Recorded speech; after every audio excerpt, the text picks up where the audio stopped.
Hello, Shiver Seekers. Are you ready to follow us into the unknown? I'm Cynthia. And I'm Stefanie. You found the dark oak. Today's case takes us to my own backyard.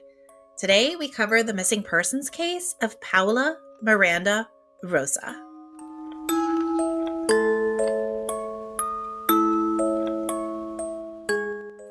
Welcome to the Dark Oak, the mystery podcast with purpose. Each month, through our charity, the Branch of Hope Foundation, we give a portion of our proceeds from our Patreon and our sponsorships directly to a nonprofit related to the first episode of the month.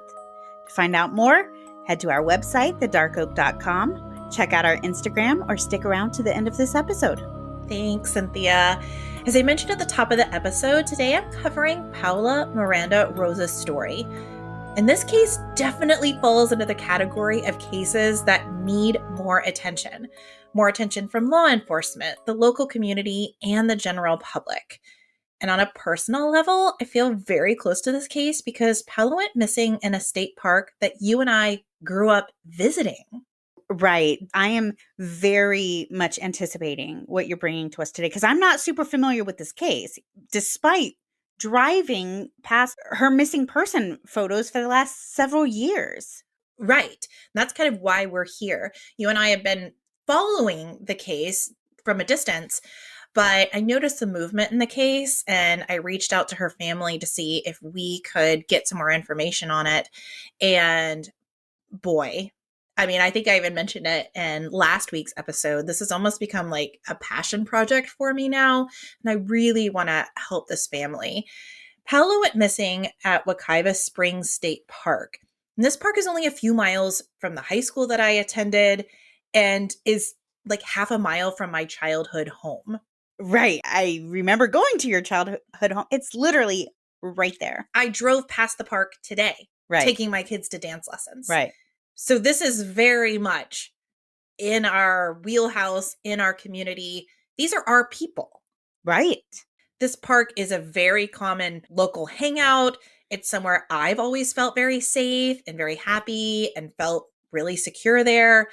I have to tell you, after hearing a lot of Paola's story, I wonder if that was almost a false sense of security.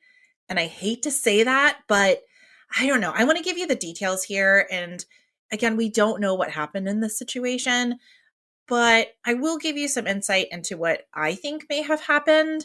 And again, the more people that know about this, the more chances we have of figuring out what happened. Right. And I know just from the conversation you and I have had in the last couple of weeks, when you told me you were bringing this case, I know for you, you really, really feel called to bring attention and help this family. I was already pretty invested in this case just from the research. But then I had the privilege of speaking with Cecilia De Leon, who is Paola's cousin. And I found her to be such a genuinely wonderful, passionate woman. She has given me such an insight into Paola's close-knit, loving family.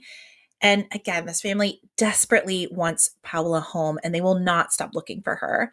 And unfortunately, law enforcement has not been on their side in this process. And Paola's family is currently fighting to have her case reviewed by the FBI to get some more traction in the search for Paola. I'm hoping that this episode will bring more awareness to her case and encourage other podcasts to cover her case and produce positive momentum in efforts to have her case reopened or at a minimum re-examined.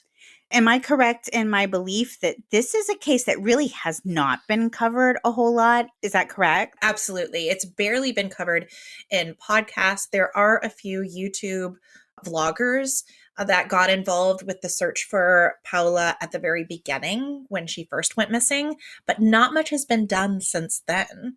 It's really her family trying to push things forward through the signs, the billboards, talking to reporters whenever they can. That's why they're having this new initiative, which I'll get to later in the episode, that we could be a part of and our listeners can be a part of too. So let's just get into it. What happened with Paola? In 2021, just a few years ago, Paola disappeared. She was a 31-year-old paralegal who was described as smart, artistic, and funny. Paola was a family-centered, successful woman who owned her own house in the Narcoossee area of Orlando, Florida, which basically just means South Orlando. Mm-hmm. She was part of a supportive Puerto Rican family, which includes a strong relationship with her mother, Yvonne, and sister, Andrea. Her sister lived in Sanford, which is about a 40-minute to hour drive from Paola's home. And speaking as a Central Florida native, in Florida driving time, that is not tremendously far. No. From where we live, it takes us about that far to get anywhere I know. other than where we live. I know there's quite a few people living across the United States that would think that is incredibly far to drive, but that's just kind of the way it is here. Right. Everything's a little bit of a drive. To give you an idea of how close Yvonne, Andrea, and Paola were, Yvonne split her time living between Paola and Andrea's homes. Oh, that's sweet. Right. Andrea was married and had just given birth to a sweet baby girl that everyone doted on. So gatherings were often at Andrea's home, but Yvonne would mostly stay at Paola's house at night to give Andrea and her husband some quiet time together. They were also one of those families that talked on the phone constantly, constant calls, texts, so always in contact and communication. Okay. I can relate to that. Yes. That sounds like my family. On Friday, December 17th, the day before Paola went missing, Paola had a late lunch with her grandmother and uncle at their home in Orlando. She then went to a scheduled eye appointment. That evening around 5:30, she spoke with both Andrea and Yvonne. Both women reported that Paola was at her home and everything sounded as it should. They could hear Paola's two dogs barking in the background, and Paola was shuffling around the kitchen, giving them their dinner, regular evening activities.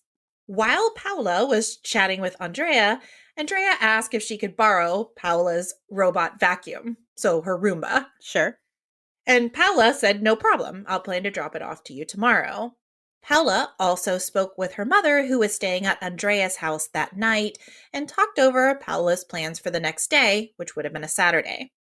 Paola said she wasn't exactly sure what she was going to do in the morning, but she would plan to stop by Andrea's in the afternoon to see the baby and drop off the vacuum. From all accounts, everyone was completely smitten with this little baby. Oh. It was just like the treasure in the family. So there really wasn't a lot of weekends that went by without everybody getting together to hold the baby. Oh, I love that. Yeah. The next morning, Paola's mom called her around 8 a.m. to check in, but she didn't get an answer. After about an hour, she tried calling Paola again, but again received no answer. Now, at this point, Yvonne was already concerned. And I want to pause because I do want to comment on how different families operate. I, for instance, am terrible at following up on phone calls. There have been occasions where I've gone an embarrassing amount of time before getting back to people. I'm also fairly certain my self-diagnosis of ADHD is solid. So I'm trying to give myself a little grace. But all that to say, the fact that Paola's mom was already on high alert speaks to the kind of relationship that they had. Right. Because how many hours has it been? Just a couple, right? Yeah. And her mom is already like, something's not right. Right. Something's amiss. Around noon, Andrea tried to reach Paola by phone because she also thought it was odd that Paola had not called her. She said Paola was always very thoughtful and considerate, and it was common for Paola to offer to bring food to the house when she visited, especially with the new baby. And Andrea thought it was strange to have not heard anything from her. Again, though, when she called, she only received a voicemail message. Around 4 p.m., Yvonne and Andrea drove to Paola's home. Using her own key, Yvonne let herself into the house. She didn't find Paola, but she did find Paola's dogs. And in a way, this was almost more disturbing because her family knew she would never leave her dogs alone for a long period of time, especially because one of the dogs was still a puppy. Oh. At this point, Yvonne and Andrea started texting everyone they knew, asking if anyone had heard from Paola. Friends, family, coworkers, anyone. But no one had heard from her that day. At this point, the two women considered reporting Paola as a missing person, but they didn't because they thought fill in the blank here. Have to wait 24 hours. You have to wait 24 hours, which is a myth. A myth. You don't. It's not a thing. You do not have to wait. Oh. But they thought that you did. So Andrea went back home to her baby, and Yvonne stayed at Paola's house and waited in agony. Of course. Until 5 a.m., when she finally called the Osceola Sheriff's Department to report Paola as a missing person. An officer came to Paola's home to take a report from Yvonne, but even though it was very clear Yvonne is an almost exclusive Spanish speaker, they did not send a Spanish-speaking officer or translator to help fill out the report. Okay, that sounds amiss. Don't love it. Poor Yvonne had to get Andrea on the phone, again, with the infant on FaceTime to translate between her and the officer. It's not like Spanish-speaking officers are hard to find in Central Florida. It's a melting pot here. We have all kinds of languages. Well, and to that point, I actually did a little research on that. According to Data USA, Osceola County is one of 3 Hispanic majority counties in Florida and the 12th largest in the country. Okay, so how do you not have a Spanish-speaking officer when clearly the person calling in is Spanish-speaking? That just is absurd to me. I've seen interviews where Andrea has said she's always wondered if somehow she translated something incorrectly. Oh, I literally just got a weird feeling just hearing that. I hate that she ever even has to think that, because she said, yes, I speak English and I speak Spanish, but I'm not a translator. And especially with something as important as a missing persons report, my heart just breaks for both Yvonne and Andrea. Mine too. And to think a sister might be putting blame on herself is awful. It's just a horrible position to be in. Sure. Truly. Especially when they should have had a translator or a Spanish-speaking officer. Right. So after this, in my opinion, half attempt to take a missing persons report, the officer told Yvonne that they would begin the investigation as soon as a lead investigator could be assigned either Monday or Tuesday. And what day of the week is it? This is Sunday morning. Sunday morning. And it's Christmas season. It's December. Now we're on December 19th, though we've waited 24 hours. Correct, yes. So we're less than a week from Christmas. So, people do go on vacation. It does get tricky. But again, we're talking about a missing human being.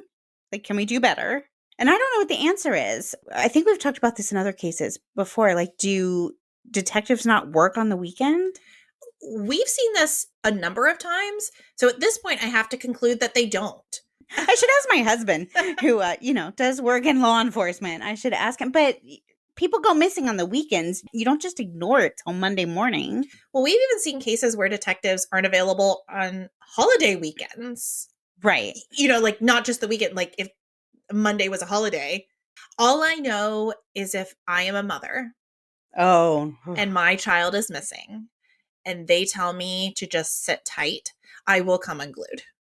Yes. Yeah. I mean, there are no words for how I would feel in that situation. Well, Yvonne and Andrea basically had the same reaction that we did. And they said, forget that. We're doing our own search party. Sure. But they don't even know where to start, right? These are smart ladies. Okay, good. So they logged on to Paola's computer, and they were able to ascertain that she had gone to the ATM on Saturday morning at 5:55 a.m. Oh, early morning. Early morning, and deposited money. Okay. Deposited money.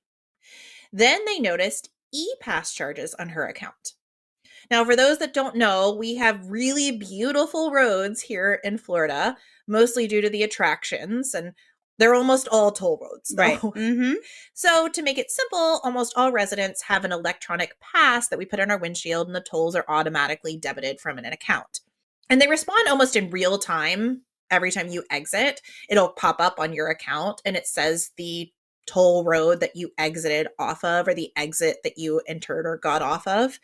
So from this information, they were able to see that she was taking the toll road toward her sister's home that day, but had exited off the Kelly Park exit at 7:16 a.m. And as soon as I hear Kelly Park, I know exactly where we are. This is a very famous area with springs. Exactly. So from this information, her family figured she was probably heading to one of two places. First, she could be going to her cousin Cecilia's home, the one that I got to speak with, who lived in Mount Dora at the time. Okay. Another possibility was that she was heading to Wekiva Springs State Park, which her family visited often. Her family went when she was younger, and she continued to go as an adult. She found it a very peaceful, calming place, and she really enjoyed going. So off the family went to investigate these two possibilities. Of course, they knew she wasn't with Cecilia, but they thought maybe she had gotten into some car trouble or something along the way. So a few family members went that direction, seeing if they could find her car or her or something along that route. And Yvonne said, why don't I drive over to Wekiva Springs State Park and see if I can see her in the park? Now, I want to tell you a little bit about these state parks. As you mentioned, this area is known for its amazing springs. In Florida, we do have 2 national parks, but there are also 175 state parks and 9 state trails, which encompass more than 800,000 acres. Even more incredible, Florida is home to over 700 hydrological springs. That's more than anywhere else on the planet. Natural springs are created when water flows from aquifers or underground caverns up to the Earth's surface. These types of springs are located within 21 of Florida's state parks. And we're so privileged to have one of these in our backyards, to have grown up spending time there. Right. My whole life. Yeah, exactly. Yes. Wekiva Springs State Park is one of these parks. Since the 1850s, visitors have been attracted to the constant 72-degree aqua blue water coming from underground. Swimming and snorkeling are regular occurrences at the spring head itself, and there is a beautiful lawn and picnic area where residents and tourists stop to enjoy the beauty of Florida.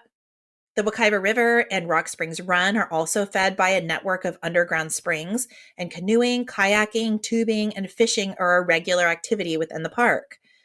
Wekiva Springs State Park as a whole encompasses 7,000 acres of land and offers miles of walking, hiking, biking, equestrian trails, as well as RV and primitive camping sites. Paola's family often visited a collection of parks in Central Florida, but Wekiva Springs was always their favorite. As an adult, Paola was known to go to the park alone, again to enjoy a hike and a swim. That Sunday, the day after Paola's disappearance, Yvonne was hopeful she would find her daughter within the park. When Yvonne approached the single toll booth at the entrance of the park, she explained to the ranger that her daughter was missing, and she showed him a picture of the car and said she wanted to know if there were any cars that could have been left in the parking lot overnight. The guard informed her that if any vehicles had been left in the park overnight without proper identification, it would be reported and towed. The guard assured her that there were no unidentified cars in the park. Based on this information, Yvonne left the park to go search somewhere else.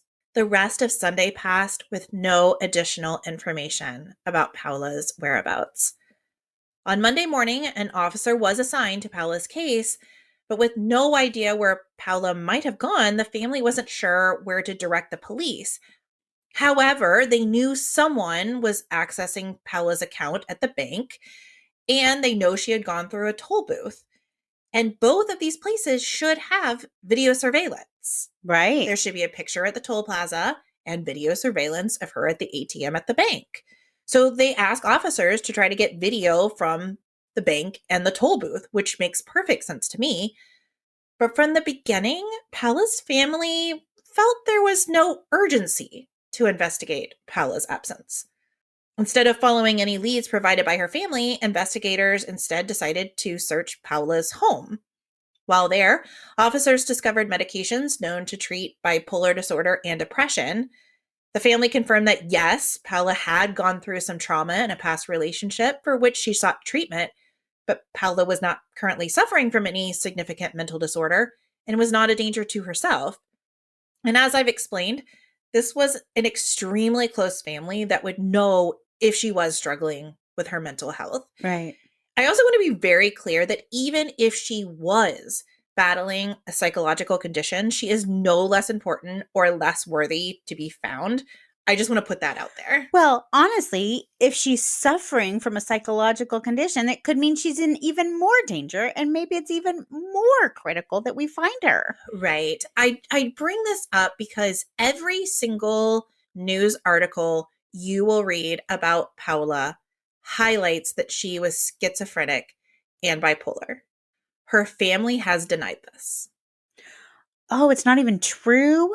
According to her family, this is not accurate, and police officers ascertained that she had these conditions based on medication found in her home. Oh, okay. Well, I mean, that's kind of a jump. So, again, I don't know firsthand. Mhm. However, I have been told this is not the case. And so, if what the family is saying is true, by including it in every single news article written about her or every interview about her, I feel like it really taints the case and makes it look like she was a danger to herself or somehow she was responsible for her disappearance. Right.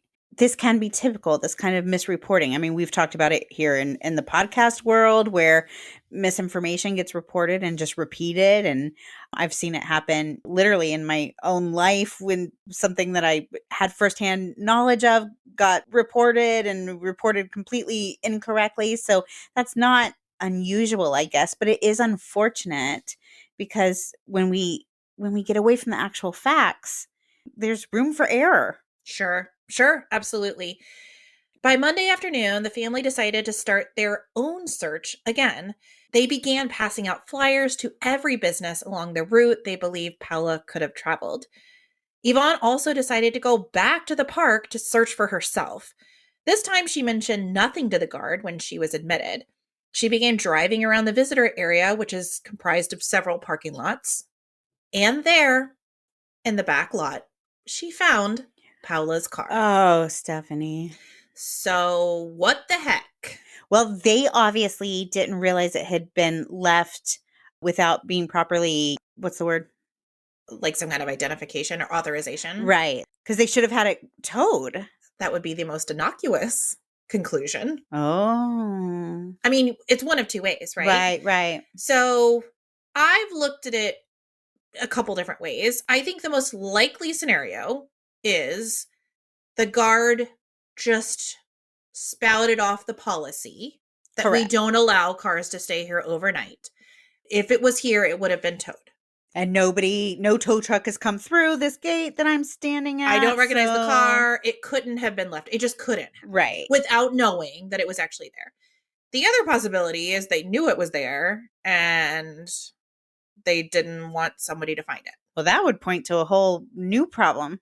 Well, I don't know. Which one is it? Right. Like I said, I think it's most likely that the guard just didn't know. However, it does make you wonder if that was their staunch policy. Why was it there? And nobody knew it was there. Well, and I will say, like you said, there's several parking lots. There are people camping out. Sure. There are people primitive camping. I mean, I've looked into primitive camping there. You literally park and then you take a canoe for hours to get to your camp. So it would not be unusual for a car to be there. And I can see how maybe you could miss one It's possible. if you're lazy. But then if that's the case, why not say, why don't you go look around? Don't turn people away. Don't turn a frantic mother away who says, I'm looking for my lost daughter. Well, honestly, I think if I were that guard, even if I didn't believe the car was in the parking lot, I think I'd be like, but why don't you go come in and look? I would. And that way I take it off me. Yeah. Because I don't want to be that guard knowing I turn that mother away. Oh. So this is 24 hours later? After the first time she went to go look for the car. So approximately? Yes. Okay. Yeah. So she's lost a whole day. Right. And now we're thinking she's in the park. Right. Okay. But didn't come out of it. Right. Not good. No. Okay. So Yvonne naturally called her family and the police, who all flocked into the park. Now, the family, not wanting to disturb anything in the car for fear of contaminating a possible crime scene or some way to find where Paola was, did not go through the car, but left it to authorities. They're very smart. They're on it. Yes. Yes, they did.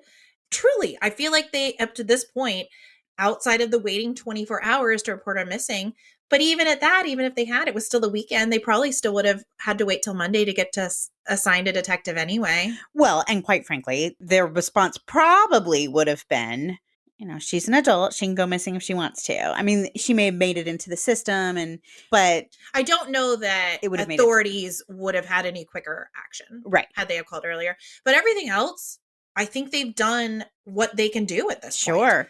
Now, since the car was found in a park located in Orange County, the car was taken to, again, neighboring Orange County for what the family assumed was fingerprinting and a once-over to see if there was anything that could give them any leads. So an official search of the park began. Osceola County Sheriff Marcos Lopez became the lead in the search, which employed nearly 150 officers over the course of 3 days.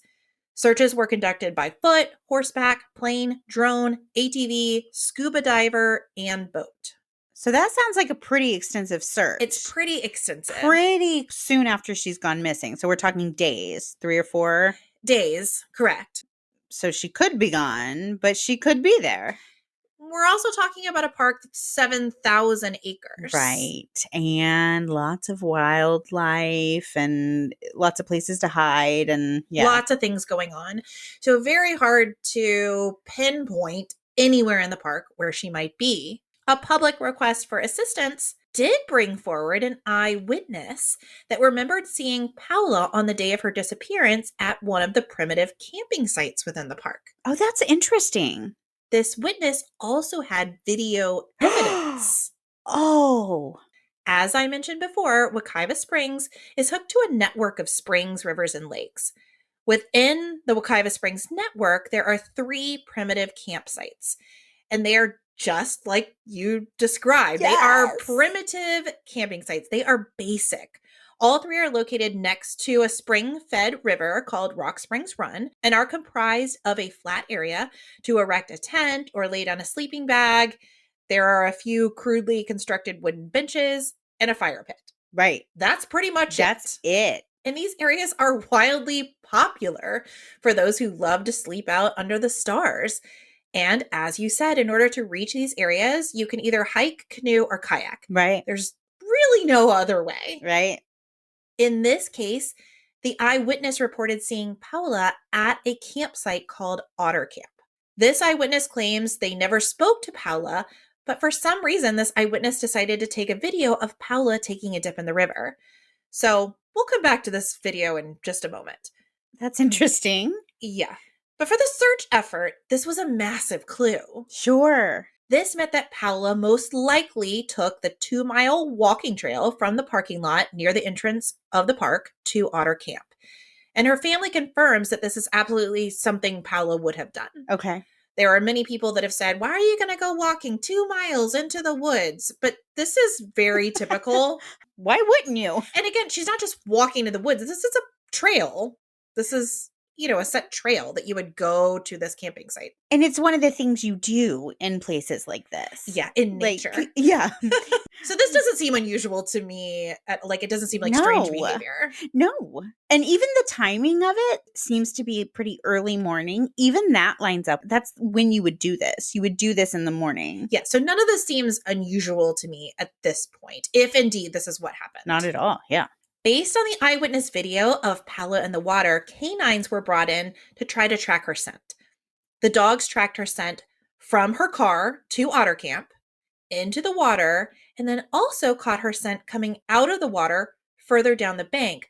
But the trail ended shortly after leaving the water. Strangely, the trail ended very close to a park road used solely by park rangers. Oh. I know. I don't love that. On day 3 of the search, the water in the river was DNA tested, but nothing was found. I will say, I will admit, I didn't even know DNA testing water was a thing until this case. Okay. I was like, did she just see my face? Because it was like, what? You could do that? I said the same thing. Like, what is that? I can't say I necessarily understand the I process. was going to say, first of all, the amount of people in that water, my DNA would be in that water. Your DNA would be in that water. Like, how does that work? It's a little unusual. I can't say I understand it. But I love the idea of it. I just know they didn't find any. Okay. Now, at this point, despite having very little evidence as to what happened to Paola, Sheriff Lopez begins to tell the Miranda family that Paola is most likely deceased. He explained that he believed Paola had either taken her own life or she was taken by an animal, which seems absolutely wild to me based on the information available at this time. Well, yeah. I mean, she could be lost in the woods. She could be hurt in the woods. She could be camping in the woods.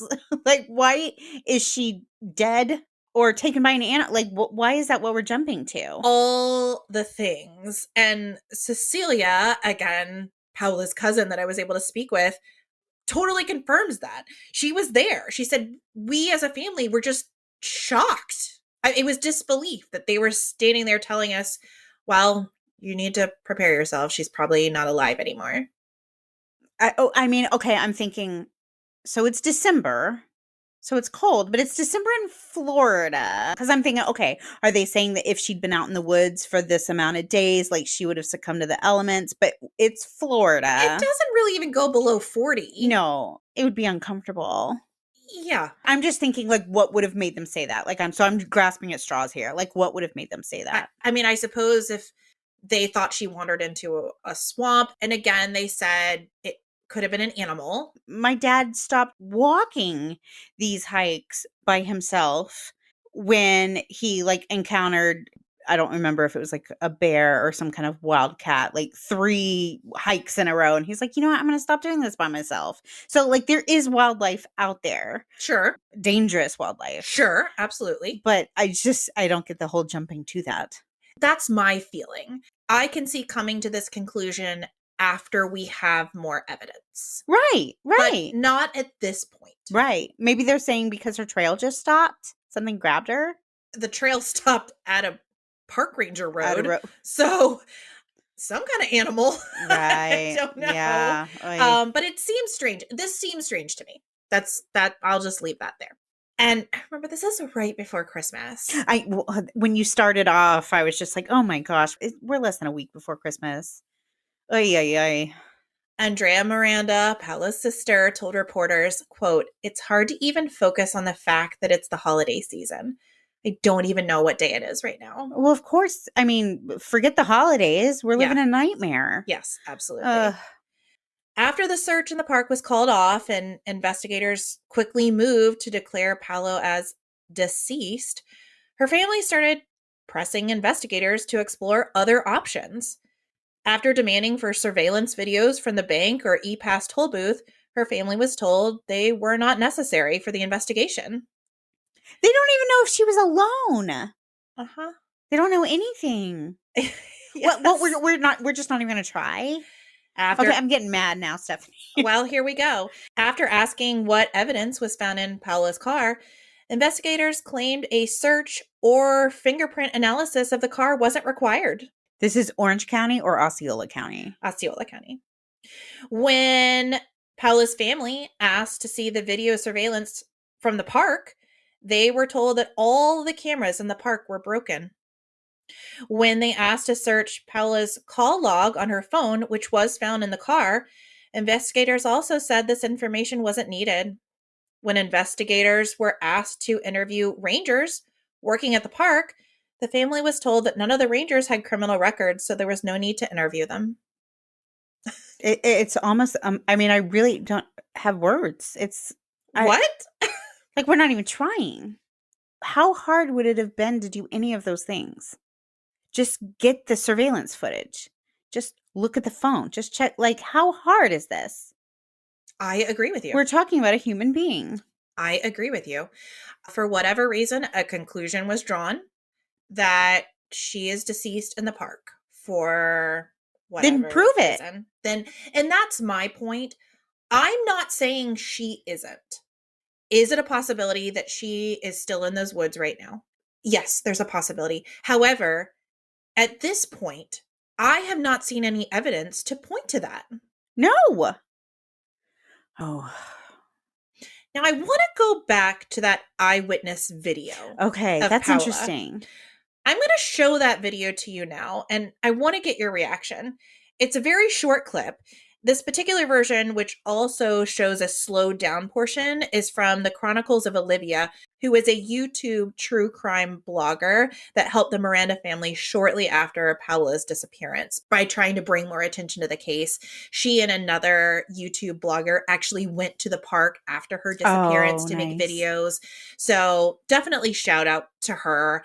Cecilia said she's become like a friend to her because of how much she helped their family. Mm-hmm. But this is kind of an unedited clip, so I want to get your feedback on it. Also, for everyone else, I'm going to be posting this to Instagram, so you can go on and see it as well. Okay. So the zooming in, that's the person taking the video, right? Yes. I mean, it's literally a video of a beautiful woman, the back of a beautiful woman in a river. I mean, it's beautiful. It looks like a scene from a movie. And it kind of zooms in on the woman and like who seems to be unaware that she's being videoed. Who is unaware she's being videoed. Right. And then zooms out. I would want more information on this. There are lots of primitive campers that go into this park and take videos. Right. This is the exact view from Otter Camp. Right. And there are literally otters all over. It's a fantastic place. Right. Now, it's not a designated swimming area, but okay, right. But people go in the water. But this video feels strange to me. What I'm getting at with the otters is I have been in these exact waters and pulled out my phone and taken a video of an otter swimming by. So I'm thinking, okay, we're seeing one little clip here. We're open-minded enough to know there's a before, there's an after. So was this person videoing an otter, and then all of a sudden this beautiful woman was in the frame, and then they zoom? You know what I mean? Like, I would just want to know more about why this video was taken. According to the police, who have spoken to the eyewitness, okay, that's the whole clip. Okay, so this eyewitness just saw a woman and decided to take a video, zoom in on them for a second, zoom back out. Yes. That's unusual, voyeuristic. Literally in my notes. So this clip to me is almost voyeuristic. For sure. For sure. Doesn't necessarily mean that they did something harmful to her. No, but it's a little odd. I'd be looking into this person. At the same time, she's also swimming in an area, it appears to be alone. Yes. That is dangerous. Does it change your opinion on the video if I tell you this eyewitness refuses to be named and also refuses to speak to the family? Okay, it does not necessarily make me think that the person is involved in her disappearance. It could. It almost more confirms that the person is aware that they were invading somebody's privacy. You know what I mean? Yes. So it'd be like me, like if I'm looking in your window in the middle of the night and then I see you kill your husband. Am I gonna? Wow, that was extreme, Cynthia. That was extreme. But then I have to go to the police and explain why I was looking in your window in the middle of the night. You know what I mean? Am I going to want everybody to know that Cynthia was looking in your window? I can kind of see why you wouldn't want your name out there if you took this video. It just kind of adds to the fact that maybe you knew you were doing something a little naughty. At the same time, if you were doing something really naughty, then you definitely wouldn't want your name out there. What do you think? I don't know. It just doesn't pass the smell test to me. This person is invading her privacy. That's how I feel about it. She's swimming. She's clothed. She's not skinny dipping. But if I turned around and realized somebody was videotaping me while I'm swimming alone in a river or spring, like that would creep me out. Yes. This person came forward willingly with their footage? Yes. Okay, so that means something to me. Either they want to insert themselves in a case, Sure, as which sometimes people do. We know that happens. Right. Or they really do want to be helpful. So I guess what I'm saying is this could be anything. If they really wanted to be helpful, though, I mean, the family has all out begged, please, can we speak to you about what you saw, what happened? And the eyewitness has not been compliant. I mean, and maybe you're right. Maybe they just don't want to get entangled in a really odd case. I think it would be hard to talk to anyone, even the family, without your name getting out. Right. In some way. Right. And I think the person knows that what they did is a little weird. But again, it's a missing woman. And here you have a video that somebody took that's a little weird. Well, and here's the thing. Here's what I would say. If I was the person who took that video, I would say it was beautiful because it is. It's a beautiful shot. It actually looks like a movie shot. Yeah. And I would say, you know what? I like theater. I like art. And I saw this woman who just, was swimming in these springs and the lighting was perfect and it was golden hour and it was beautiful. And I took a quick shot. It was beautiful. I know it sounds weird. It was so pretty. That's what I would say. This eyewitness has said Paola was acting strange and was swimming where she shouldn't be. So we took a video of her. Okay. Well, you know what? That's something. At least they have an explanation. She didn't appear to be acting strange to me. But again, I wasn't there. There was a before and an after. So maybe she did appear to be acting strange to this person. The only strange thing they specifically reported was that she was walking without shoes. I don't think that says a lot to me. I mean, if someone was walking in the park without shoes and got in the river for a dip, would you take a video of them because you thought they were acting strange? I wouldn't even think that was strange. I've seen people literally climb mountains barefoot. It's like a whole thing. But I will say it's hard to argue with she was acting strange. So I took a video. It's hard to argue with because how do I know I wasn't there? Maybe she was. True. That's true. So this video does occasionally circulate on quite a few true crime platforms and on YouTube. And it usually is accompanied by some kind of attention-grabbing title like Woman Swims in Alligator Infested Waters, something sensational. Well, it's Florida. Of course there are all of our waters are alligator infested. Right. The springs are not known, or at least these springs are not, because they're generally afraid of humans and there's a lot of human activity here. Right. So generally you can swim in these areas and you may come across an occasional alligator. They'll close the springs. I mean, it's happened many times. I certainly have. Yes, but you don't get eaten by an alligator. They're not alligator infested waters. Not in the way that sounds. That makes it sound like it's like a horror movie. Right, exactly. Yes, in this particular spot, yeah, there's going to be alligators around. It's kind of a strange voyeuristic video, and then you have this title. I don't love that. No, I'm with you. I'm with you. Cecilia feels like this particular video was intentionally circulated by police officers to spread the narrative that Paola was suicidal and was participating in dangerous activities. Okay, but she doesn't appear suicidal. That's a very peaceful, and remember, beautiful this video. Would have been at the end of a 2-mile hike. Right. She's finally reached her destination. She's doing a little dip, which her family has confirmed that she did. Right. And I would have assumed with the plan of doing 2 miles back to her car. Right. Now, I will say, I personally, and I feel like you and I might differ on this, I don't like alligators. Okay. They freak me out. Well, I don't love them. No, I know, but like I'm probably a little more afraid of them than you would be. Like, I don't know that I would be pretty early morning hours, I'm assuming this is, which is feeding time. I don't know that I would be alone in a Florida spring swimming in this area that's not a designated swimming spot where there would be a higher chance of alligator activity. I think that's completely reasonable to say. So in my opinion, what she's doing is a little, I don't know that I use the word dangerous, but like it's a little risky. Okay. I think that's fair. I think that's a fair assessment. Right. But it's also not like crazy behavior. Like I'm sure people do this every day. I think that's where I fall. I just wouldn't. I think that's where I fall as well. On January 2022, 2.5 weeks after Paola's disappearance, Sheriff Marcos Lopez And 8 Marine deputies returned to Wekiva Springs State Park to search 4.5 miles of the river with high-tech equipment. Okay, that's good. The Osceola sheriff's spokesman said, quote, "The sheriff has acquired a Zistos portable underwater video camera system to help search the area of the river where Paola was last seen. This equipment is a high-intensity camera system with lights. It has the capability to see into hard-to-reach areas that cannot be explored by standard scuba equipment." So, again, this is furthering their theory, further investigating their theory that Paola was taken, and in this case would have been taken by an alligator. Right.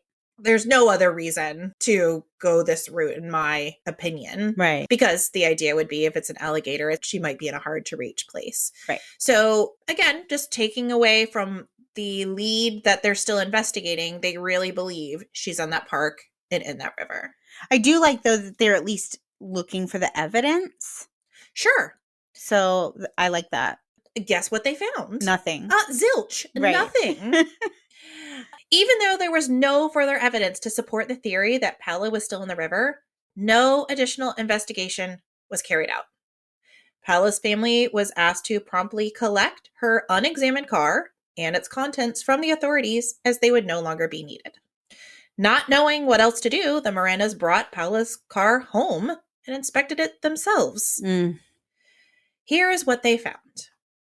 Paola's car keys, purse, ID, phone, a change of clothes, an admission ticket for 8 a.m. at the park the morning of her disappearance, a Christmas list with names and gift ideas with several crossed out, a pair of sandy sandals, and the Roomba. Okay. I don't know why, but thinking of that Roomba always makes me a little teary. Yeah. What sticks out to me is the items in her car do not appear to be things that you would have in your car if you were planning on ending your life. You wouldn't have a change of clothes. You probably wouldn't have a Christmas list that you're still working on. You know what I mean? Well, like, I think that's the Roomba to me. The Roomba as well. Like, why would you even put that in your car unless she was planning on going to Andrea's? Right. We also do know that the car was found unlocked. Now, according to the Miranda family, it was not uncommon for people in their family to leave personal items in their car while they were hiking or swimming. And they do know this is something that happens at the park. People just, it's almost like this honor system, if you will. So for which, by the way, don't do it, because no, don't actually literally do it. The last time I was here, my car was locked and someone attempted to break into it, because people are known for leaving. Like, you don't want to take your valuables in the springs, and so you stuff them under your seat, and people know that, and so they'll just go down the line of cars trying to get in and grab stuff. Right, but Paola was still known to do this. She was just very trusting. So finding her personal items in the car was not an instant red flag for them. But a few items on that list, like you said, the Christmas list, the clothes, the Roomba, that to me indicates she wasn't planning on ending her life. No. And the animal theory, she's not in the river. So I do want to go a little bit more in depth into these two theories that the police continue to push and really examine them a little bit further. Because on face value, I can see why both of these theories would and should be examined. In her past, Paola had experienced depression and thoughts of harming herself. Again, this was attributed to a volatile relationship that she was no longer in. No one in her family believes she would consider ending her life. And based on the events of that day, I don't believe this to be the case either. Again, with the evidence found in her car, I just don't see how that would fit. Now let's look at the animal theory. There are 3 main predators at the Wekiva Springs State Park: black bears, coyotes, and alligators. Let's quickly eliminate black bears. According to the North American Bear Center, there are 750,000 black bears currently in all of North America. And even with all of those black bears, there is less than 1 person killed per year on average. Less than 1. With all those bears in all of North America. Black bears are not territorial. They do not eat people. Almost all of these attacks happened because someone was walking their dog and the dog attacked the bear and the bear defended himself. And attack the person. And wound up attacking the dog and the person. Okay. See, I didn't know that. I mean, we don't hear about a lot of black bear attacks, but I didn't know that the statistics were so low. Because we know that if we see a black bear, you don't get near that because of what they can do. Well, of course they can, but they don't want to. Right. That's not their MO. Let's talk about coyotes. According to Urban Coyote Research Project, only 2 fatal coyote attacks in the United States and Canada have been recorded in modern history. Yeah, that makes sense to me. I didn't even know they were a threat to humans. One was a 3-year-old girl in California, and one was a 19-year-old woman who was fatally attacked by a group of eastern coyotes while hiking alone in Nova Scotia. Okay. So I think we can also take them off the list. Right.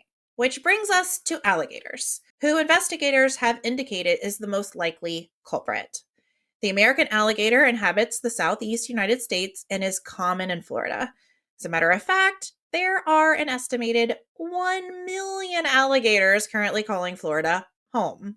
The average alligator measures 13 feet in length and weighs about 800 pounds. As a side note, these guys were almost all but extinct in the 1950s. But after being put on the no-kill list, I think we're safe to say they've bounced back.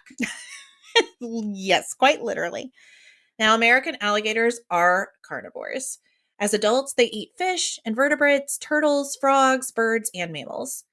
American alligators hunt predominantly at night.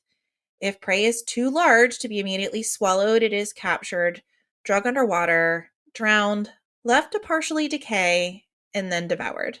Alligators have an adaptation in their throats called a glottis that allows them to capture and eat prey completely submerged in water. Now, I don't want to get graphic here, but I do need to talk about the theory that an alligator could have taken Paola. Firstly, do alligators kill humans? Yes, they can, and they have.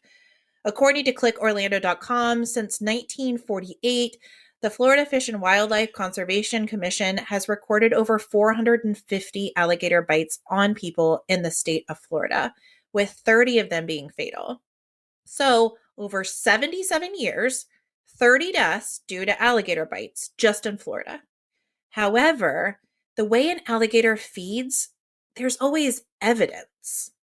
If an alligator had taken Paola, it would have, for lack of a different word, stashed her under a log or a hollow before eating her. While alligators' teeth are excellent at grabbing and crushing, they are not made for tearing. So, from observing alligators who have captured large prey, like, say, a deer or a wild hog, we see that they wait until the prey is soft, meaning rotting, before tearing off pieces to consume. All that to say, if an alligator had killed Paola, she would still be in the river when the search was going on. People attacked by alligators don't just immediately disappear. So if this was the case, they would have found her body and their water would have tested positive for the DNA. And in addition, her clothes would have most likely been found. Something would have been found from her. Because they are violent attacks. It would be a violent attack. There would be something. There would be something. Also, while alligators don't necessarily hibernate in the winter, remember this was December, they are definitely not as active. Right. Most of them den in carved out mud caves to keep warm. And in the area Paola was swimming, the water runs clear, meaning she would have most likely been able to see an alligator large enough to have attacked her. Just the idea is terrifying. I know. Ugh. But yes, it's clear water. So that's my take on the alligator So theory. you don't think an alligator?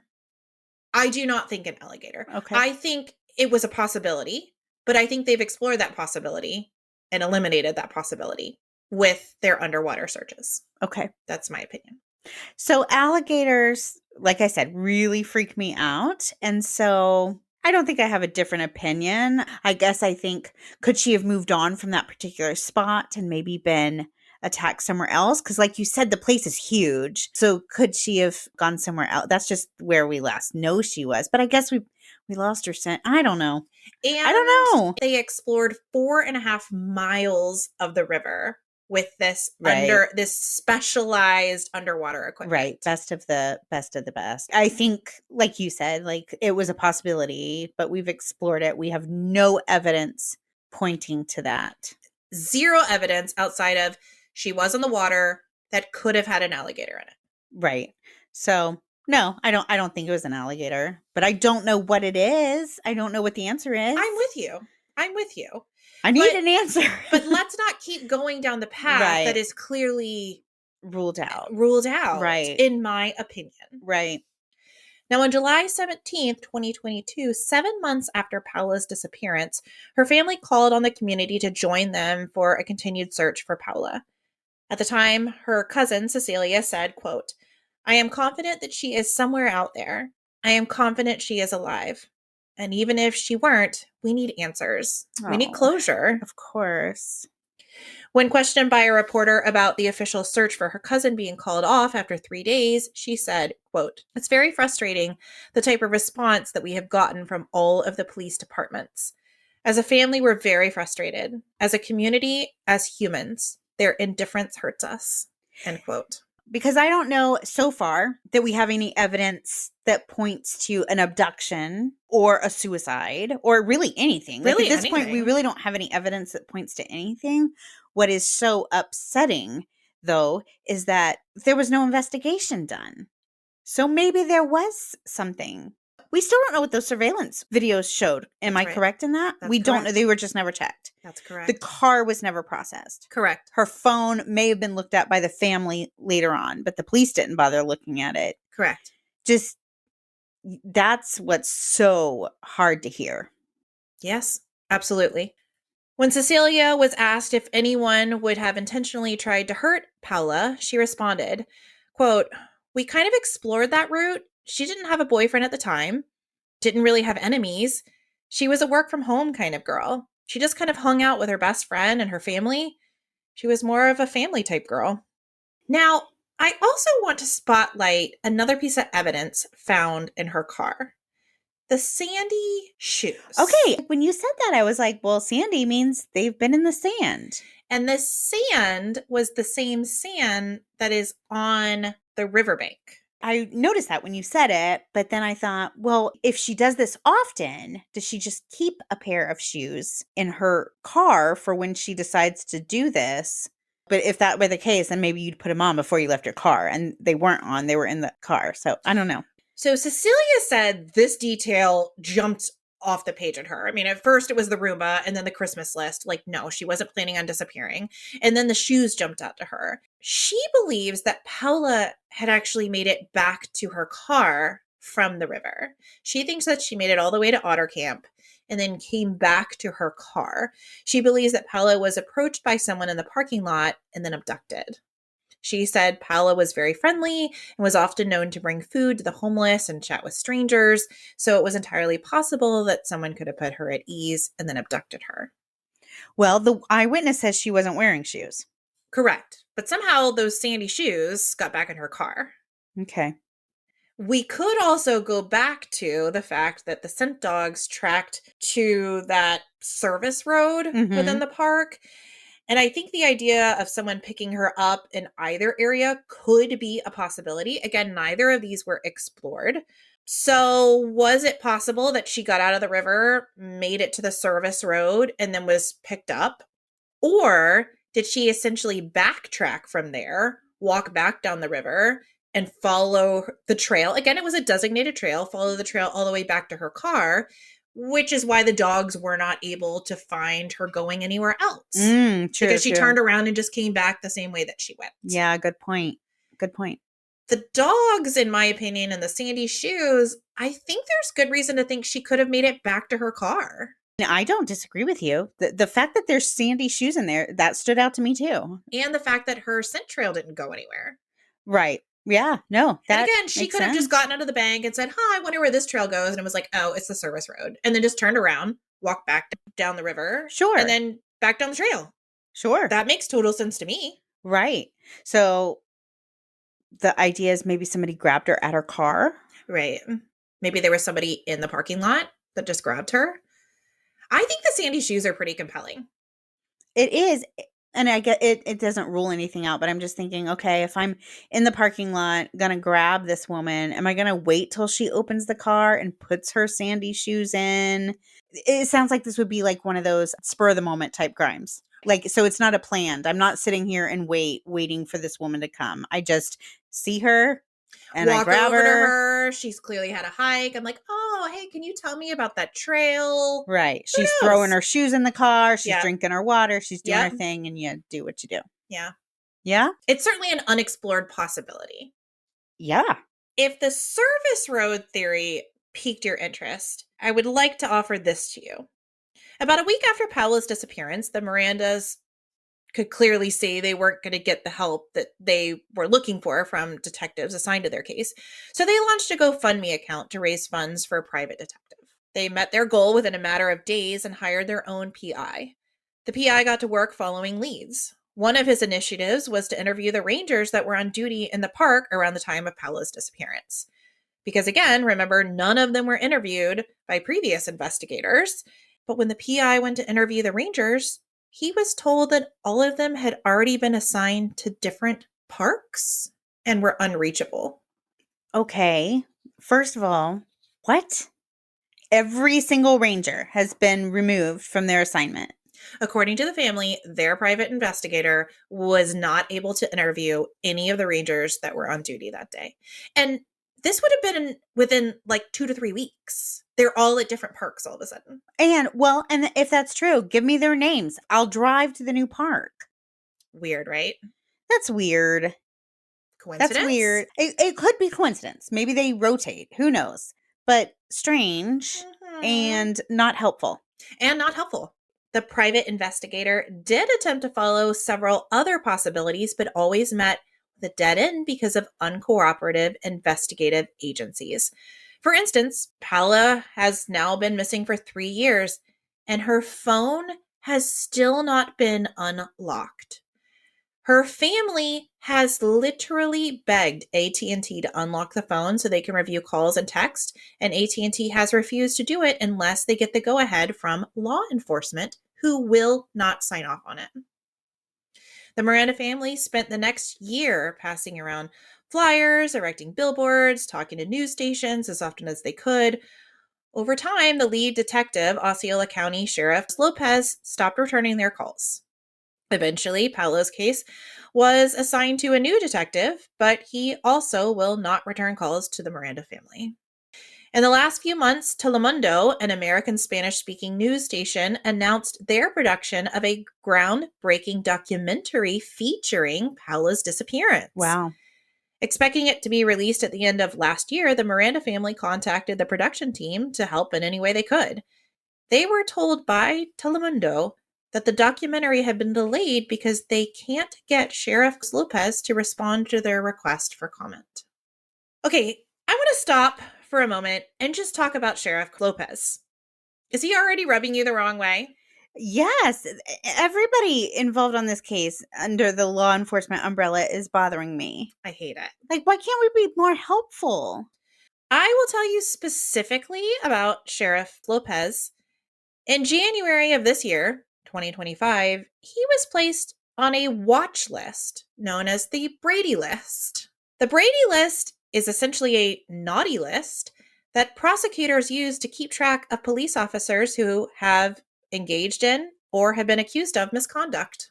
Brady lists keep a record of police officers who have been accused of or are guilty of police misconduct, and this could include falsifying a police report, fabricating or tampering with evidence, lying on the witness stand, coercing witnesses, brutalizing people, accruing a number of misconduct lawsuits or complaints, and racism.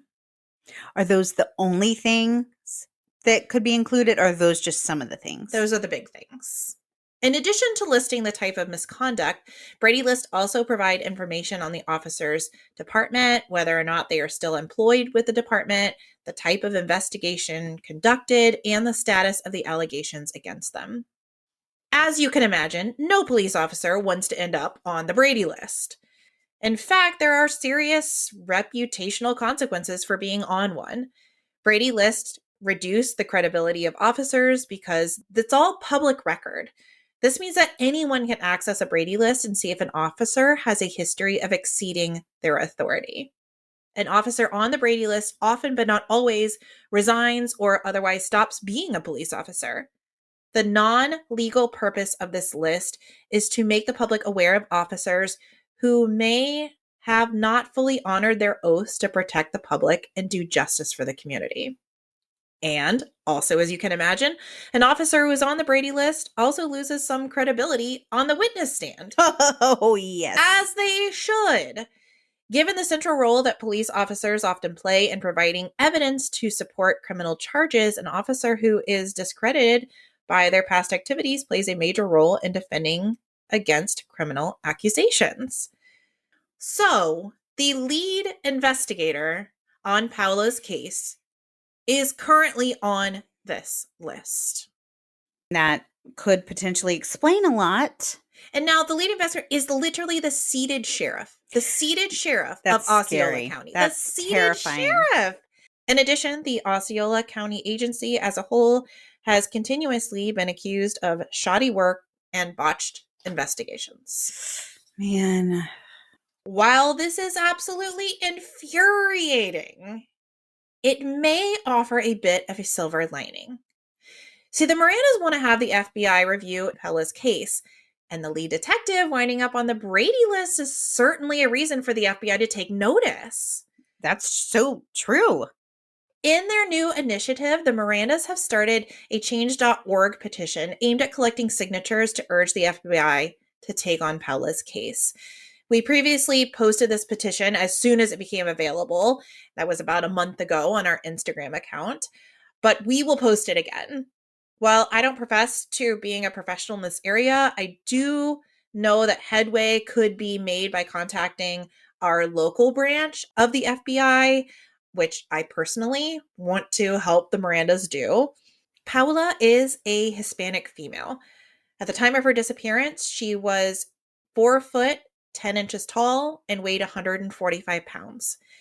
She has brown hair and hazel eyes. She has pierced ears and was wearing prescription eyeglasses.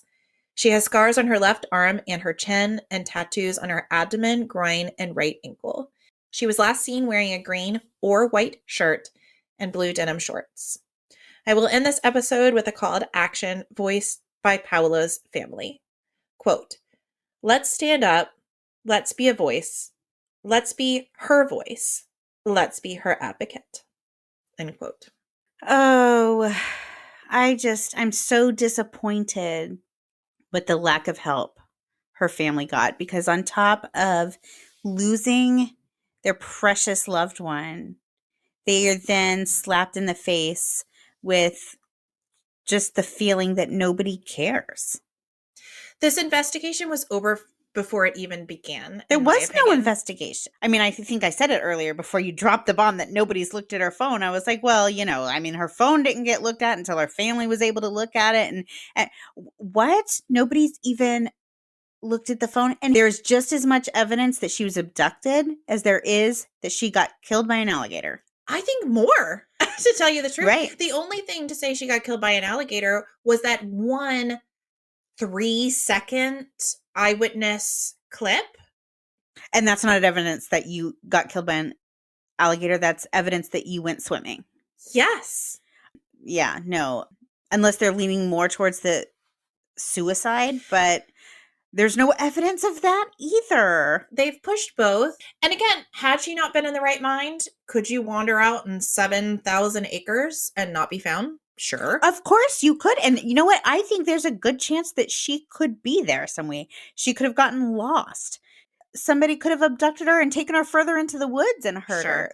She could be there, but I don't think because she chose to end her life. And I think based on evidence in her car, mm-hmm. I do not think she went there with the intentions of ending her life. No. I don't. Look at the video.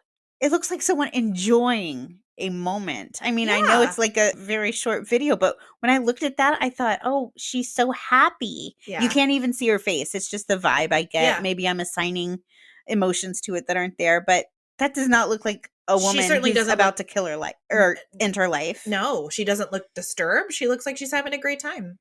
Yeah. And feeling very natural doing it. Right.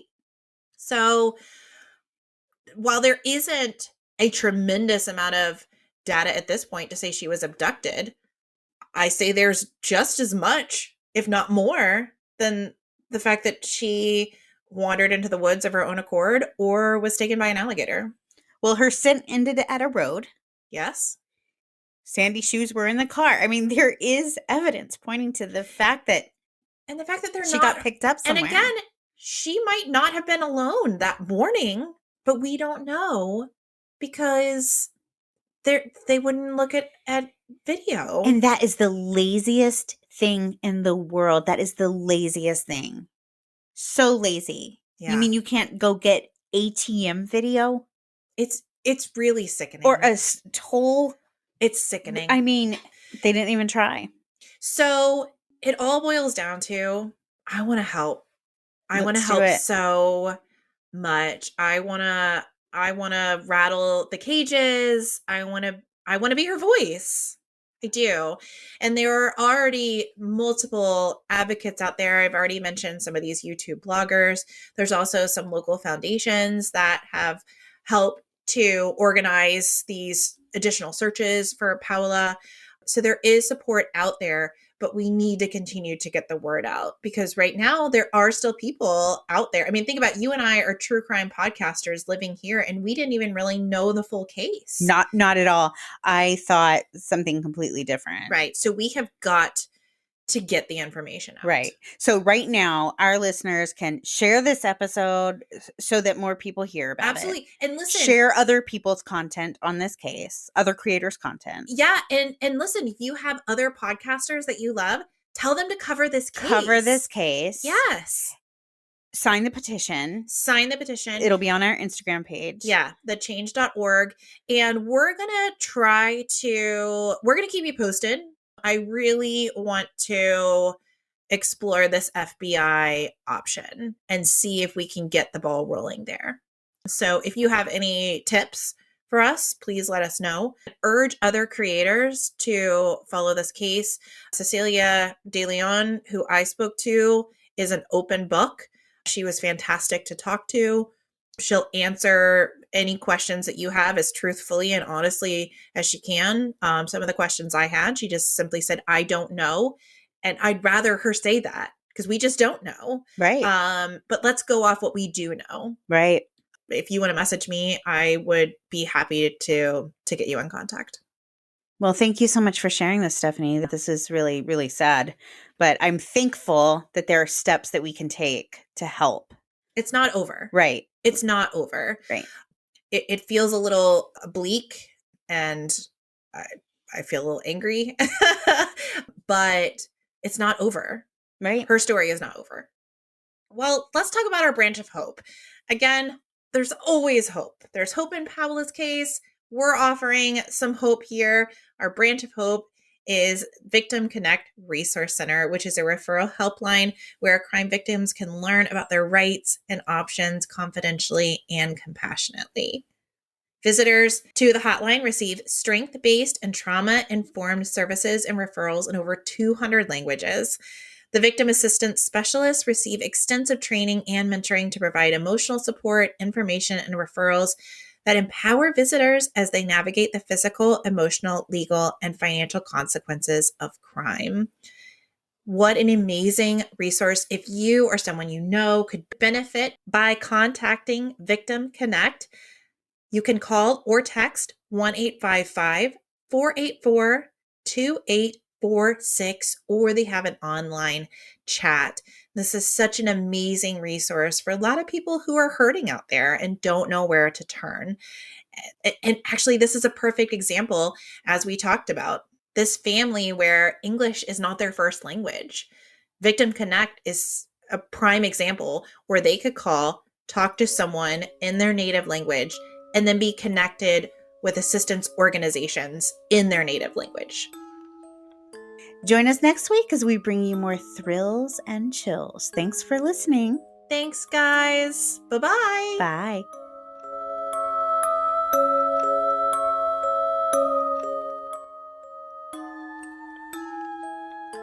This episode of The Dark Oak was created, researched, written, recorded, hosted, edited, published, and marketed by Cynthia and Stefanie of Just Us Gals Productions, and made possible by you, our shiver-seeking listener. Special thanks goes to Justice Himes for our incredible artwork and Ryan Crete for our amazing music.